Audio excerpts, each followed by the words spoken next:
This is day 22 question number 2। बहुत बहुत अच्छा क्वेश्चन है, प्लीज़ प्लीज़ इसको ध्यान दे लेना और कम से कम इसको 3 बार हाथ से निकालना, 3 बार करना। इस तरह का क्वेश्चन है। एक बच्चे ने कहा कि ए और बी क्यूब की बार बार आइडेंटिटी लगेगी, क्या करें। हम क्या कर सकते हैं, अगर हम एक एक करके ओपन करेंगे ना तो बहुत लंबा हो जाएगा क्वेश्चन। खुद सोचो, इसको अलग ओपन करोगे, फिर इसको अलग ओपन करोगे, फिर इसको अलग ओपन करोगे, फिर इसको अलग, फिर इसको अलग। क्वेश्चन का जो कोर आइडिया है वो ये है कि हम कैसे भी करके इसको शॉर्ट में कर सकते हैं, क्योंकि अगर आप ऐसे एक एक करके ओपन करोगे कैलकुलेशन बहुत लेंदी हो जाएगी। तो मैं क्या करता हूँ, थोड़ा सा सोचते हैं इस बारे में। मैं बोलता हूँ लेट ए स्क्वायर माइनस बी स्क्वायर को मैं बोल देता हूँ ए। वैसे ही B square minus C square को बोल देता हूँ बी। वैसे ही सी स्क्वायर माइनस ए स्क्वायर को मैं बोल देता हूँ सी।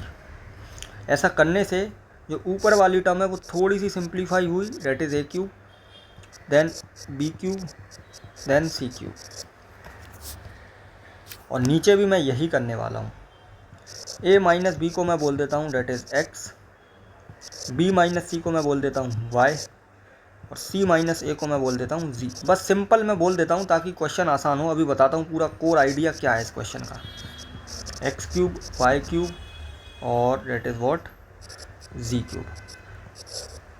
इतना अगर लिख लिया ना, अब क्वेश्चन समझ नहीं आ रहा, बिल्कुल ब्लैंक हो चुके हैं, क्या करें।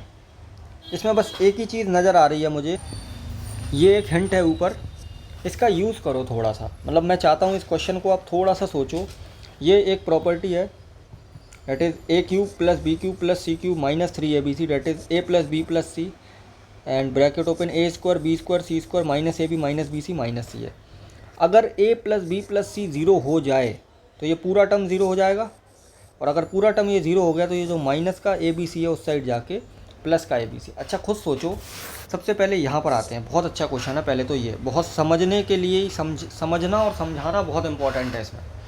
तो आप खुद सोचो, ए जो है that is a square minus B square. अच्छा मैं अगर इनको ऐड करूँ, मैं सिंपली ऐड करता हूँ तो मुझे क्या मिल रहा है, देखो ए स्क्वायर से बाय बाय, सी स्क्वायर से बी स्क्वायर। इसका मतलब ए plus B plus C zero है मेरा। अगर ज़ीरो है तो मैं डायरेक्ट लिख सकता हूँ 3abc। इस ऊपर वाले को मैं क्या लिख सकता हूँ, डायरेक्ट abc, बिकॉज ये देखो ऊपर प्रॉपर्टी ये लगाई है। अगर A cube plus B cube plus C cube equal to 3abc कब लिख सकते हैं, अगर A plus B plus C zero हो। तो देखो ए ये था, बी ये था, सी ये था, इन तीनों को ऐड किया तो मुझे ज़ीरो मिल रहा है। डेट्स वाई मैं ऊपर क्या लिख सकता हूँ, 3abc। वैसे ही x प्लस वाई, ये रहा x that is a minus b plus y that is b minus c that is z that is c minus a। तो अगर आप ध्यान से देखो तो ये भी कट रहा है, ये भी ज़ीरो आ रहा है। इसका मतलब x प्लस वाई प्लस जी भी ज़ीरो। इसका मतलब मैं नीचे क्या लगा सकता हूँ, X cube Y cube Z cube Z cube का यूज़ करके डेट इज़ 3xy जी। तो मैं ऊपर लिख देता हूँ डेट इज़ 3abc, नीचे मैं लिख देता हूँ 3xyz। 3 से 3 कैंसिल। अब मैं वैल्यू पुट कर सकता हूँ। ए क्या था, बहुत ध्यान से देखो, ए ये था A square minus B square. B क्या था, बी था that is B square minus C square, and C क्या था, that is C square minus A square. X क्या था, that is B minus A minus B. ये कितना था, बी माइनस सी, और ये कितना था, सी माइनस सी।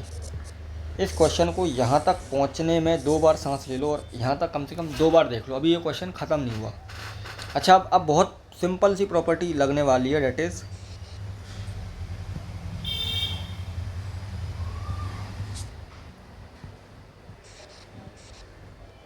दिखाई ही नहीं दे रहा, 1 मिनट।